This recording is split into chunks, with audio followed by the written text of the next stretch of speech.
Hi, I'm Dr. Jennifer Bellino. I'm a physician here at Backus Hospital.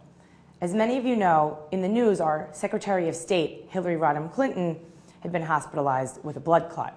An excellent time for us to talk about blood clots and how they can be prevented. In the hospital, we sometimes call blood clots DVTs, which stands for deep vein thrombosis, or even VTE, venous thromboembolic disease. These are blood clots that develop in the deep veins of the leg.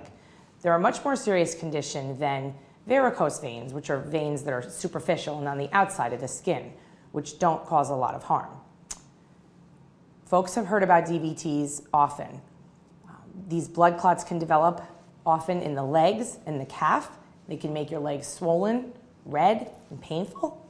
And when folks have a concern about a blood clot, they should call their doctor, practitioner, primary care, or come to the emergency room. There's other concerns with blood clots. They not only can cause pain and they can block blood flow in the legs, but they can often travel. One of the more serious conditions is called a PE, or a pulmonary embolism.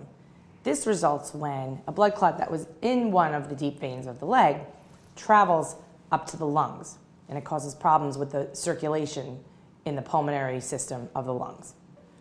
Folks often worry about getting blood clots and how they can be prevented. Some folks have a genetic or inborn predisposition to getting blood clots. It's important to know your family's history and to know if other members of your family have had blood clots and at what age they had blood clots. There are certain conditions, certain medical conditions that can cause someone to have a higher risk of blood clots also. Conditions like congestive heart failure, cancer, or sometimes having surgery gives a person a higher risk of having blood clots. People will often worry about getting a blood clot when they're traveling on an airplane. Many reasons why folks worry about getting a blood clot when they're on an airplane.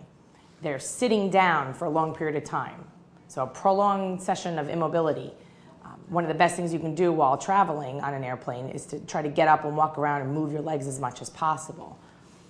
Some folks worry about the cabin pressure also playing a role in making the blood flow a little sluggish. It's very helpful to avoid dehydration when traveling and to avoid alcoholic beverages, which also contribute to some dehydration.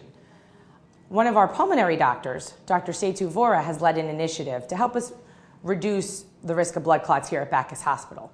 All patients getting admitted to the hospital get a VTE risk assessment. This helps us say whether a patient is low, moderate, or high risk, and we can initiate the appropriate choices to help avoid blood clot development.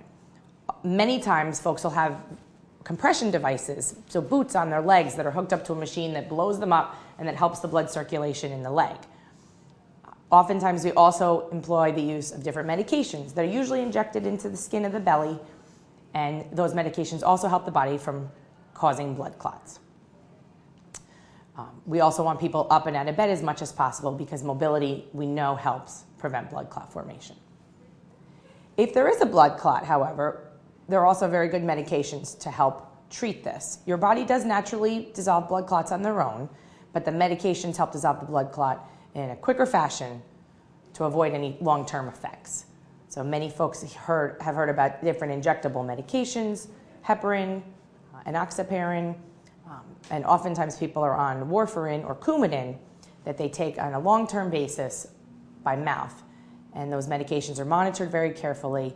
They help the blood clot disappear and they help prevent any long-term effects from the blood clots.